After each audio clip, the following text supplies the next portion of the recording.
내가 성경을 읽으면서 하나님 아버지께서 나에게 말씀하시는 것이 무엇인가?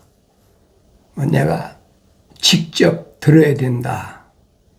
그렇게 항상 여러분에게 내가 권면해 드리는 겁니다.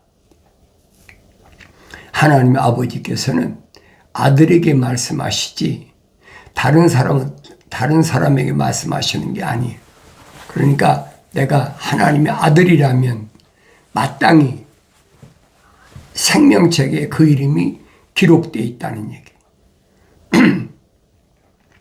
마치 육신이 나를 낳아준 내 아버지의 호적에 이름이 들어간 것처럼 내가 생명책에 이름이 기록됐단 말은 하나님의 생명호흡이 내 안에 들어와서 조성됐다는 얘기입니다. 어려운 거 하나도 없어요. 그런데 세상에는 하나님의 생명호흡으로 조성되지 않은 사람이 많다는 얘기. 그 비율은 따질 수도 없죠.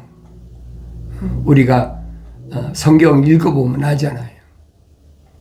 어떻게 출애굽한 이스라엘 백성이 남자만 여자하고 아이까지 합치면 거의 200만 가까이 되는데 남자만 20세 이상만 60만 3,550명인데 어떻게 여호수아 갈렙 두 사람만 요단강을 건너갈 수 있느냐? 우리가 상고해 봐야 되잖아요. 성경에 빠진 것이 없어요. 그래서 내가 이런 하나님 말씀을 올바로 깨닫고 또 그 하나님 말씀에 합당한 삶을 살아가는 것이 뭔가 기억하시라는 얘기. 하나님 아버지께서는 아무에게나 말씀하시는 게 아니에요. 반드시 생명책에 그 이름이 기록된 사람 아니면 하나님 아버지께서는 하나님 창조의 비밀을 절대 알도록 허락하지 않으셨습니다. 하나님의 아들이 선포하시잖아요. 제자들에게도 뭐라고 말씀하십니까? 천국의 신비를 아는 것을 너희에게는 하나님께서 허락하셨지만은 저들에게는 천국을 아는 신비를 하나님께서 허락지 않으셨다는 거예요. 그러니까 누구에게만 허락하시고 누구에겐 허락지 않으셨느냐. 하나님의 아들이 와서 밝히시잖아요. 피조물이 이러고 저러고 할 수가 없다는 거예요. 그건 창조주 하나님만이 하실 수 있는 권한. 피조물이 어떻게 창조주 하나님이 계획하신 것을 자기 마음대로 할 수가 있습니까? 그건 말도 안 되는 얘기라는 얘기. 하나님의 아들이 직접 여러분과 나하고 똑같은 인간의 몸을 입고 오셔서 선포하시잖아요. 누구에게? 유대인들에게. 다른 사람들한테 말하는 것이 아니라 유대인들에게 선포하시는 거예요. 왜 그러셨을까? 내가 말씀을 읽고 되새김질해야죠. 왜 그러셨을까? 왜 유대인들에게 그렇게 말씀하실 수밖에 없었나?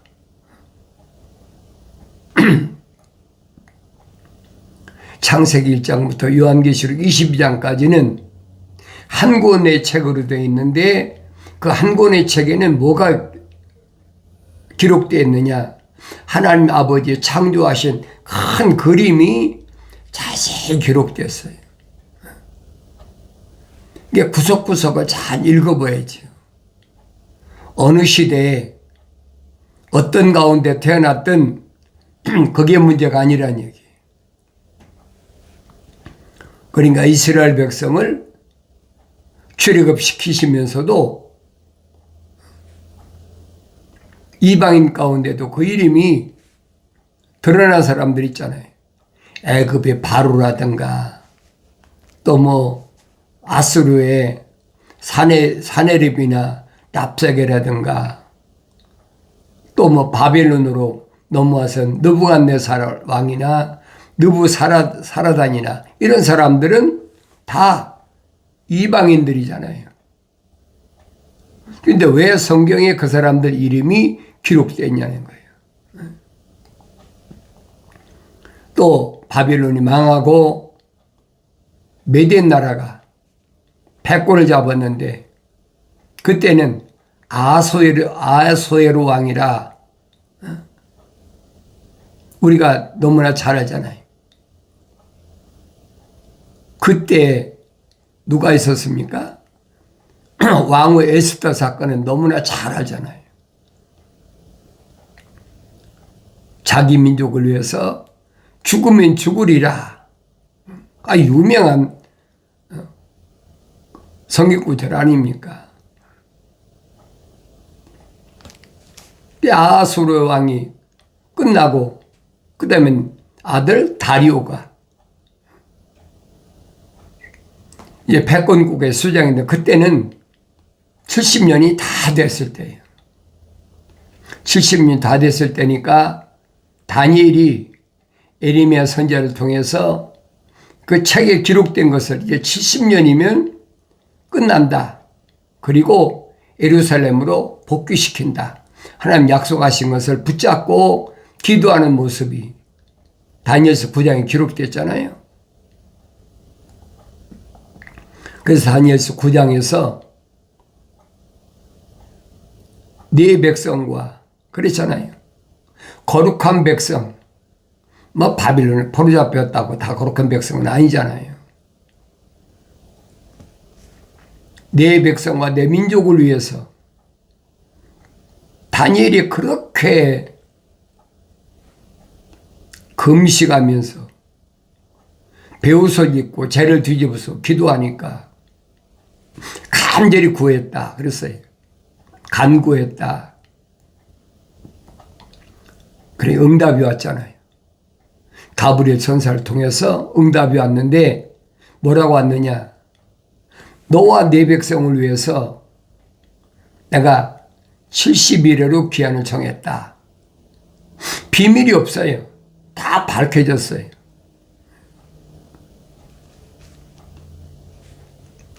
그러니까 이런 말씀을 내가 올바로 깨달으려면 성령을 받아야 된다는 거예요. 성령 받지 않은 사람은 하나님께서 절대 비밀을 알게 안 하세요. 그게 누구든. 어리석은 사람들은 하늘 아래 지식을 가지고 하나님 말씀을 자기가 알 수 있다라고 뭐 방방 날뛰고 난리 피잖아요. 그게 함정이라는 거예요. 성경을 잘 읽어보세요. 그 루시퍼가 사탄 마귀에 파는 함정이다. 속지 말라는 얘기예요.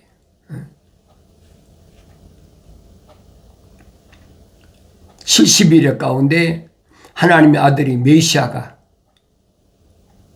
69일에 만에 왔다가 끊어지고 십자가 못 박혀 죽으시고 남은 한 일에만 남았어요. 7년. 그 왜 죽으셨느냐? 죽으신 목적이 있잖아요. 다른 것이 아니에요. 아버지 사람들에게 아버지의 말씀을 전달해 주었습니다. 주님 그 말씀이잖아요. 그러니 그들이 믿었습니다. 그런데 내가 아버지의 말씀을 주었더니 세상은 그들을 미워합니다. 세상에서 미움의 대상이라는 거예요. 그래서 그들을 데려가라고 말씀드리는 것이 아니라 그들을 지켜달라. 각자가 맡은 사명 다 할 때까지 지켜달라. 보여서 성령을 구하시는 거죠. 그리고 이런 말씀들을 내가 성령 받아야 알 수 있다는 거예요. 성령 받지 않으면 알 수가 없어요. 성령 받지 않았는데도 안다. 그럼 뭐가 잘못됐지요? 성경이 잘못됐든지 하나님의 아들이 잘못 증거했다든지 그건 아니잖아요. 너무나 정확해. 쉽게 말하면 그 귀하에 톱니의 바퀴가 마저 돌아가듯이 아주 정확하게 한치의 오차도 없이 마저 돌아가는. 왜? 하나님이 창조하신 계획이니까. 그 피조물이 뭐 바꾸려고 변개시키려고 얼마나 누가 그래? 루시퍼가 그러잖아요. 그게 성령 받아야 보인단 말이에요. 그전에는 안 보여요. 하늘의 지식으로 성장했기 때문에 안 보이는 거예요. 근데 성령 받으면 그게 보이는 거예요. 아, 이거 잘못됐구나. 내가 잘못 돌아왔구나. 삐뚤어진 길로 돌아왔구나. 주님 말씀하시잖아요. 나는 길이요 진리요 생명이다. 사람들이 나로 말미암지 않고는 아버지 앞에 올 자가 없다. 아무도 하나님 앞에 갈 수가 없어요. 예수 그리스도를 통해서만이 갈 수 있어요. 사도 바울은 왜 예수 그리스도를 통해서만이 갈 수 있느냐? 구체적으로 설명했잖아요. 로마서에서. 예수 안에는 생명의 성령의 법이 있기 때문에 피조물의 죄와 사망의 법에서 해방시켰다는 거예요. 하나님의 아들만이 하실 수 있는 권한이에요. 그러니까 내가 예수 믿는 거예요. 예수 믿는 목적이 뭔가를 분명히 아셔야죠. 하나님의 아들이 선포하잖아요. 영생은 이것이니 그 사람들이 유일하신 참 하나님 아버지와 아버지께서 보내신 예수 그리스도를 아는 것이라. 하나님 아버지가 누구신지 또 하나님 아버지께서 보내신 예수 그리스도가 누구신지 알아야 나에게 영생이 있다는 거예요. 하늘 아래 무엇으로도 바꿀 수 없는 가장 값진 것. 하늘 아래 지구에 무슨 영생이 있습니까? 우리가 성경을 보면 알잖아요. 6천년 동안 영생 있는 사람 어디 있었습니까? 영생을 해보려고 뭐 벨저기를 다 하죠. 그러나 피조물이 힘으로는 안 되는 거예요. 창조주 하나님의 생명의 호흡이 들어간 사람만이 영생할 수 있다는 얘기예요. 창조주 하나님의 생명의 호흡이 들어간 사람만 그 이름을 생명책에 기록해놨다. 성경 전체가 그 말이에요. 그 요한계시록 가면 그 한일회 동안에 어떤 사건이 벌어지느냐 빠진 것이 없이 기록되어 있어요. 예수 그리스도에 관한 것이라. 주님이 왜 다니엘 때 인봉한 7 봉인을 여셨느냐. 하나님의 아들로 십자가에 못 박혀 죽으셨으니까 하나님의 생명체 이름 기록된 사람들의 죄를 담당하셨으니까 하늘 위에나 하늘 아래나 다니엘 때 인봉된 이 봉인을 열 사람이 아무도 없다라고 요한계시록 5장에 기록되어 있잖아요. 오직 예수 그리스도시다. 그분이 봉인을 열고 나니까 보여지는 게 뭐냐? 사탄 마귀가 루시퍼가 광명한 찬소로 가장해가지고 사람들을 미혹하는 거예요. 그러니까 하나님 아들이 뭐라고 말씀하십니까? 미혹되지 마라. 거짓 선지자 저 그리스도가 여기저기서 낯뜰 거니까 조심하고 미혹되지 말라. 주님이 제자들에게 얼마나 부탁하십니까? 유대인들에게 말씀하신 게 아니에요. 우리 제자들에게 바리새인과 사두개인들의 서기관들 누룩을 조심하라. 왜? 그들의 사상이 들어오면 썩어버린다는 거예요. 육신이라 말하는 것이 아니에요, 여러분.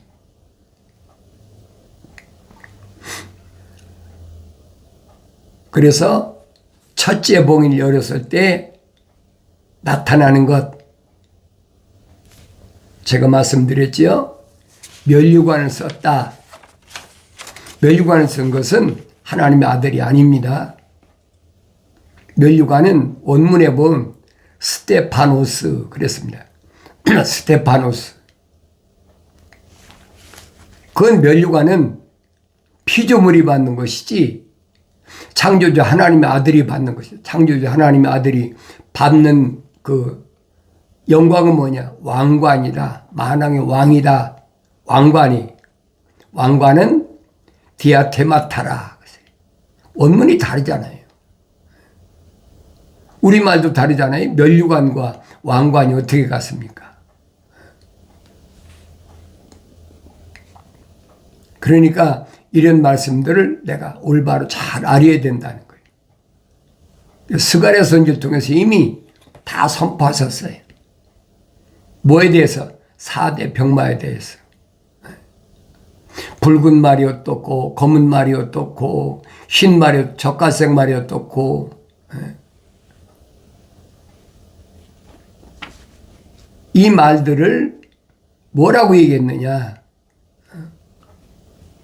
스가랴 선지자는 하늘에 있는 네 영들이다. 그렇게 표현했잖아요. 네 영들. 다르게 표현하면 뭐라고 그랬어요? 하나님 보좌의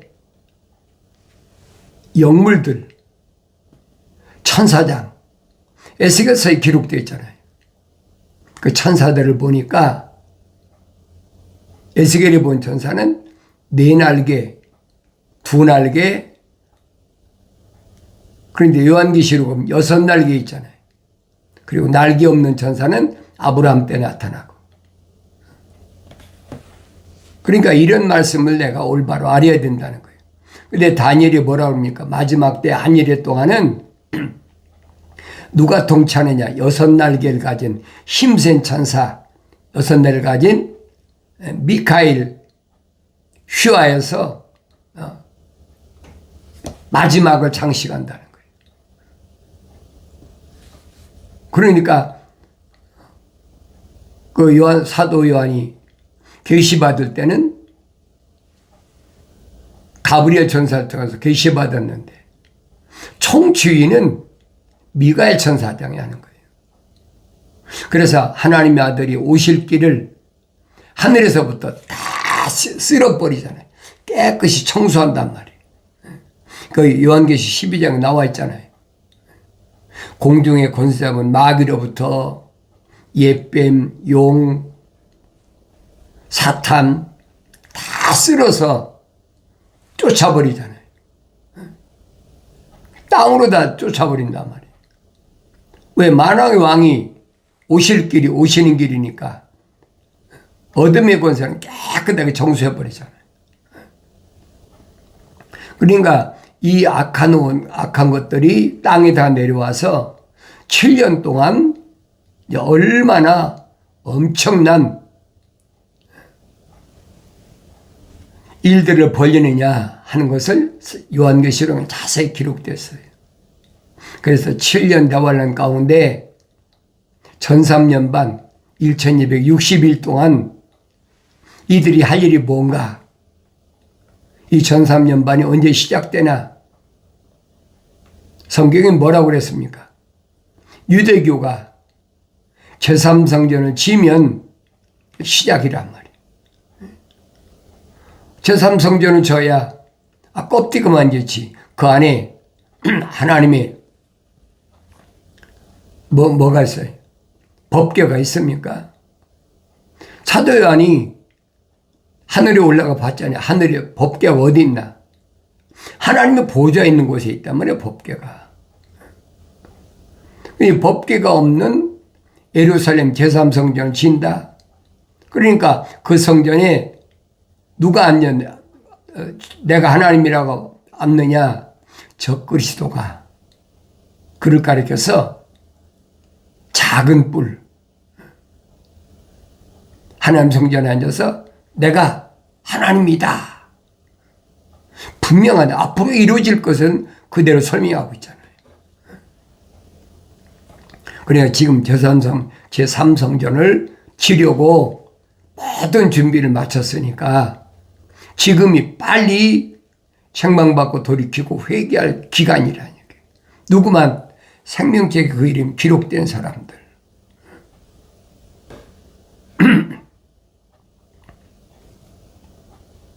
그래 요한계시록 가보면 두 증인의 사역이 나오잖아요.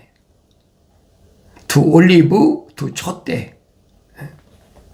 두 증인들이 베옷을 입고 다니엘처럼 베옷을 입고 회개를 외치는 거죠. 회개하라 얼마 안 남았으니까. 누구 때문에? 두 증인 누구 때문입니까? 생명책에 이름이 기록된 사람이에요. 두 올리브 나무는 유대교회, 두 촛대는 주님이 세우신 부르심 받은 교회. 마지막 기회예요. 귀를 기울여야죠. 그런데 어린 양이 둘째 봉인을 여실 때 내가 들으니 둘째 짐승이 말하기를 와서 보라 하더라. 이에 붉은 다른 말이 나오는데 그 위에 앉은 자에게 땅에서 평화를 제거하는 권세가 주어졌으니 그들이 서로 죽이더라. 또 그에게 큰 칼도 주어졌더라. 붉은 말이 나온다. 북다른 말은 무슨 말이라고 그랬어요? 사대라고 하죠. 사대. 북다. 그러니까 세상은 엄청나게 피비린내나는 그런 일이 벌어진다는 얘기예요. 이게 전쟁과 전쟁이 끊임이 없다. 하나님의 아들이 분명히 증거하시잖아요. 민족과 민족이 나라가 나라를 서로 약육강식 강탈하고 이게 피비린 나는 거죠. 이게 북다는 거예요. 그러므로 이런 때에 주님은 말씀하십니다. 사대교회 천사에게 편지하라. 하나님이 7영과 7뼈를 가지신 분이 이 일들을 말씀하시느니라. 내가 내 행위를 안 하니 내가 살아있다는 이름은 가졌으나 죽었느니라. 이름만 살았다는 거예요. 깨어있으라. 그리고 남아있으나 죽어가는 자들에게 힘을 돋워주라. 난 내 행위가 하나님 앞에 온전함을 발견치 못하였느니 그랬죠. 하나님 앞에 온전함 발견하지 못했다. 무슨 말입니까? 성령 받지 못했다는 거예요. 성령 받아야 온전해지잖아요. 아브라함에게 창세기 17장에서 뭐라고 말씀하십니까? 아브라함아, 넌 내 앞에서 행하여 온전하라. 온전해진다는 거예요. 그래야 완성된다는 거예요. 그러니까 이런 붉은 말 시대에 성령 받은 하나님 종들이 해야 될 게 뭐냐? 죽어가는 자들에게 힘을 돋워주라는 거예요. 낙심하고 절망하고 좌절하고 주저앉아 있지 말고 힘을 돋워주라는 거예요. 그러므로 내가 어떻게 받았는지 또 어떻게 들었는지 기억하고 굳게 지켜 회개하라. 지금까지 내가 잘못 들었고 잘못 받았고 하나님 말씀을 안 읽고 사람들의 피조물의 말만 듣고 왔으니까 마지막 기회 주시는 거예요. 만일 내가 깨어있지 아니하면 내가 도둑같이 네게 이 말이니 어느 때 너에게 올 것인지 내가 알지 못하리라. 깨어있지 않으면 회개하지 아니하면 완성되지 못하면 미완성된 사람하고 똑같이 취급한다는 거예요. 도둑같이 오신다. 사도 바울은 설명하잖아요. 데살로니가 전서에서 뭐라고 그럽니까? 빛에 거하는 자는 절대 도둑같이 덮치지 않는다. 약속하셨잖아요. 그럼 나는 빛으로서의 삶을 사나? 소금으로서의 삶을 사나? 나 자신을 비춰보여야 되잖아요. 자연인은 상관없어요. 아무렇게 살든 어차피 생명책의 이름이 기록되지 않았으니까 마지막 때 불못에 다 들어갈 거니까 상관없어요. 내가 여러분에게 말씀드리는 것은 생명책에 그 이름이 기록된 사람 얘기하는 거예요. 그건 책망받죠. 책망받으면 핑계나 변명하지 말고 빨리 돌이키라는 거예요. 다른 사람들 핑계 대면서 그때 그 목사님이, 그때 그 장로님이, 그때 그 누가 그렇게 얘기해서 나 그거 안 통한다는 얘기예요. 성경 어디에 남의 말 들으라는데 어디 있습니까? 네가 읽으라고 그랬지. 남의 말 들으라는데 어디 있어요? 그 핑계가 되겠습니까? 그 모습은 첫사람 아담하고 똑같은 모습이에요. 하나님이 첫사람 아담에게 말씀하셨지. 생명업이 들어가지도 않은 생명책이 그 이름 기록되지 않은 이브한테 말씀하셨습니까? 이브는 그때 세상에 태어나지도 않았어요. 동산에 있는 모든 나무에서는 내가 마음대로 먹지만 한 가지 선과 악의 지식의 나무에서는 먹지 마라. 먹는 날은 반드시 죽으리라. 첫사람 아담 자기가 들었잖아요. 그게 남의 핑계 됩니까? 하나님의 핑계 될 수가 없어요. 하나님의 아들이 선포하신 말씀 기억하세요. 선을 행한 자는 생명이 부활한다. 선을 행한 자가 누구예요? 하나님 약속만 믿고 하나님 명령에 순종한 사람은 첫째 부활에 참여한다는 얘기예요. 그렇지 않은 사람은 첫째 부활에 참여 못해요. 첫째 부활에 참여 못하면 천년왕국에 못 들어가고 주님 재림에 동참하지 못하는 거예요. 악을 행한 자는 그렇지. 악이 누굽니까?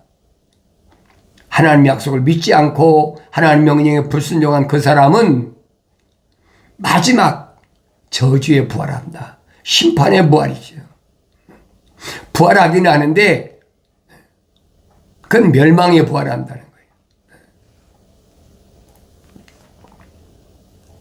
생명책 이름이 기록이 안 된 사람은 해당이 안 돼요.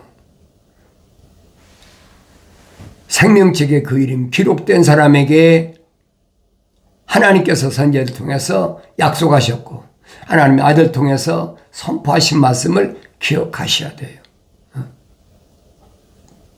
그래서 누가 뭐래도 내가 하나님 말씀을 직접 읽고 하나님 아버지께서 나에게 뭐라고 말씀하시나 그 말씀을 드려야지.